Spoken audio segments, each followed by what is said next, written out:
So, when you hear the term water crisis, what picture pops into your head? Is it one single dried up river, a drought that spans an entire country?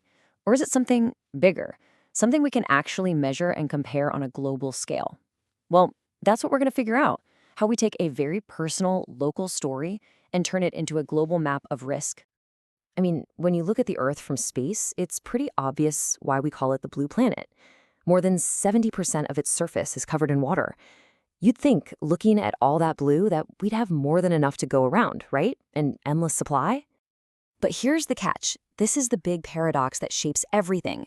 Of all that water you see, a tiny 3% of it is freshwater. And it gets even crazier.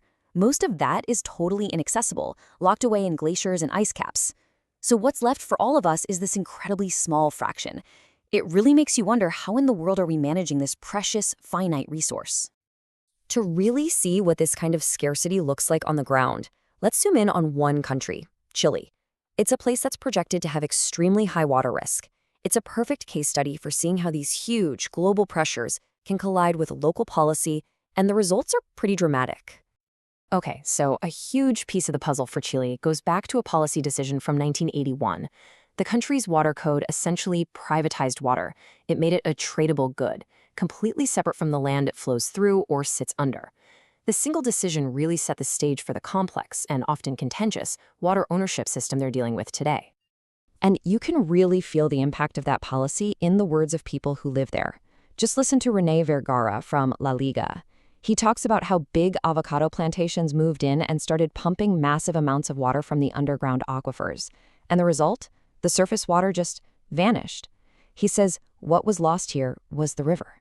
Think about that. An entire river just gone. That's not a statistic. That's a community's lifeblood just disappearing. And to put some numbers on that, the scale of water use is just mind-boggling. A single avocado tree on an industrial farm can drink up 200 liters of water every single day. Compare that to sustainable methods, which use just 40 liters. Now, multiply that huge difference by thousands upon thousands of trees, and suddenly you can see exactly how a river can just dry up.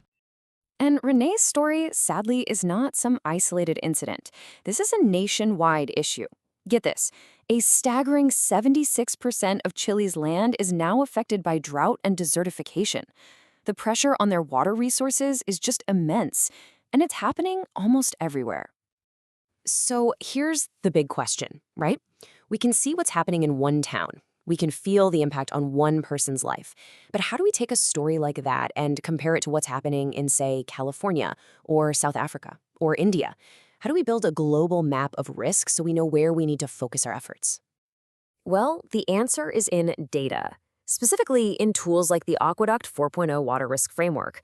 It's a brilliant tool developed by the World Resources Institute, and its whole purpose is to take all this super complex water data and translate it into clear, simple indicators that let us compare water risk anywhere on the globe. So how does it do it? Well, it pulls together 13 different indicators. Everything from water quantity and quality to even things like reputational risks for businesses. It blends them all into one composite score. And that's what allows for that consistent apples-to-apples comparison across different countries and regions. And it's important to know that water risk means a lot more than just, is there enough water? Aqueducts looks at things like baseline water stress, which is that competition for water. But it also looks at untreated wastewater, which tells us about quality. It even looks at business risks. It really paints a complete picture. Let's just zero in on that first one, because it's really the foundation. Baseline water stress is basically a ratio. It compares how much water people are demanding with how much water is actually available. When more than 80% of the available water is being used up, that's what they call extremely high stress. This is the number that tells René Vergara's story. It's too many people, too many farms, all trying to drink from the same well, until it finally runs dry. All right, so understanding and measuring the problem, that's step one. And honestly, it can feel a little grim. But now we get to the really exciting part, the solutions. Because some of the most amazing ideas are popping up in the very places that are facing the biggest challenges.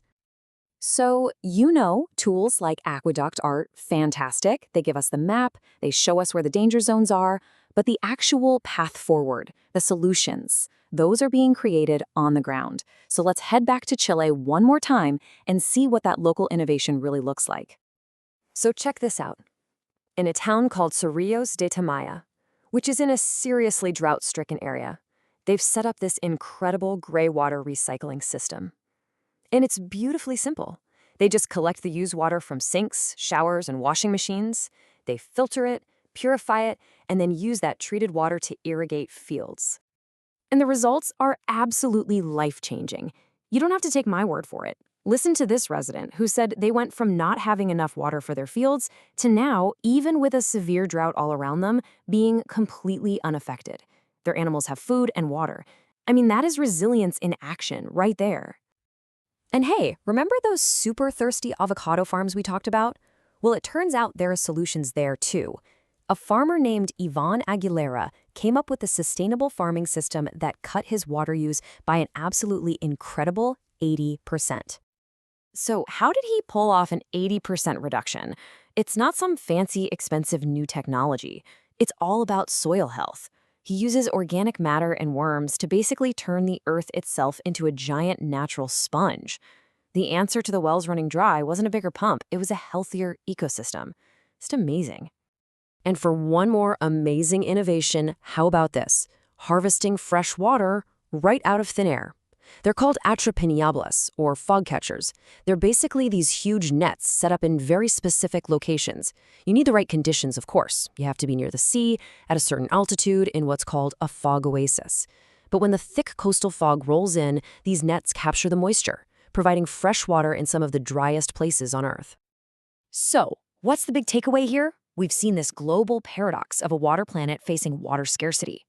We've seen a local crisis, a powerful tool for measuring it, and some truly ingenious community-driven solutions. What it all points to is this powerful relationship between large-scale data and small-scale, brilliant innovation.